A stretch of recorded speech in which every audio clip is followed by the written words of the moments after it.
बिहार विधान परिषद चुनाव की तारीखों का ऐलान हो गया। नीतीश कुमार की सीट पर उपचुनाव होगा। एनडीए को 9 सीट मिलना तय। बिहार विधान परिषद की 10 सीटों के लिए चुनाव का ऐलान हो गया है। इन चुनाव में जहां एनडीए बड़ी बढ़त की स्थिति में दिख रहा है, वहीं कांग्रेस और आरजेडी को झटका लगना लगभग तय माना जा रहा है।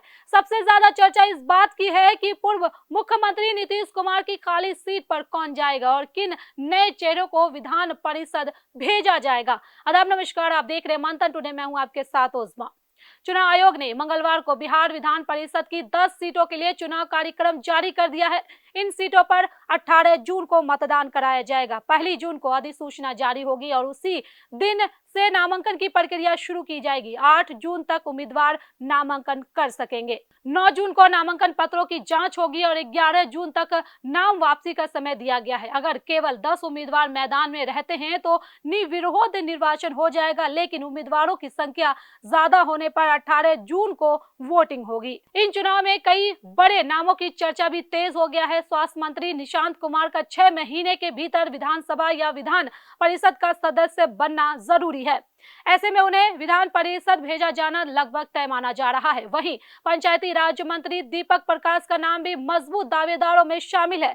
इधर चिराग पासवान की एलजेपी, उपेंद्र कुशवाहा की आरएलएम और जीतन राम मांझी की हम पार्टी भी एमएलसी सीटों में हिस्सेदारी चाहती है। मतदान सुबह 9 बजे से शाम 4 बजे तक चलेगा और उसी दिन मतगणना के बाद नतीजे घोषित कर दिए जाएंगे। इन 10 सीटों में सबसे ज्यादा 5 सीटें जेडीयू कोटे की है। इसके अलावा बीजेपी और आरजेडी के 2-2 सदस्य रिटायर हो रहे हैं, जबकि कांग्रेस के एक सदस्य का कार्यकाल समाप्त हो रहा है।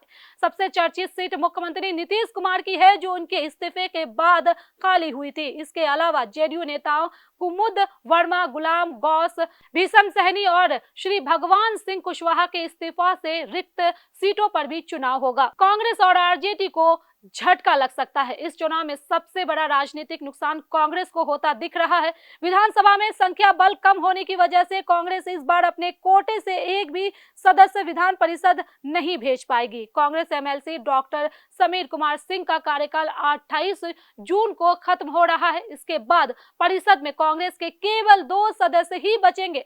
वहीं आरजेडी को भी एक सीट का नुकसान उठाना पड़ सकता है। उसके 2 सदस्य रिटायर हो रहे हैं, लेकिन मौजूदा संख्या बल के आधार पर पार्टी सिर्फ एक सीट जीत पाने की स्थिति में है।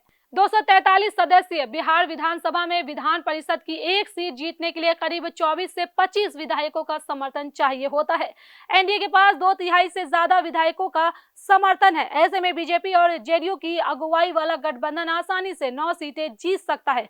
हालांकि राजनीतिक गलियारों में चर्चा है कि एनडीए सभी 10 सीटों पर जीत दर्ज करने की रणनीति बना रहा है। जेडीयू को इस बार सबसे बड़ा कोटा मिलने की संभावना है, जबकि बीजेपी को 2 से 3 सीटें मिल सकती है। बाकी सीटें सहयोगी दलों के खाते में जा सकती है। ऐसे में सीटों के बंटवारे के साथ साथ जातीय और क्षेत्रीय समीकरण साधने की चुनौती भी एनडीए के सामने होगी।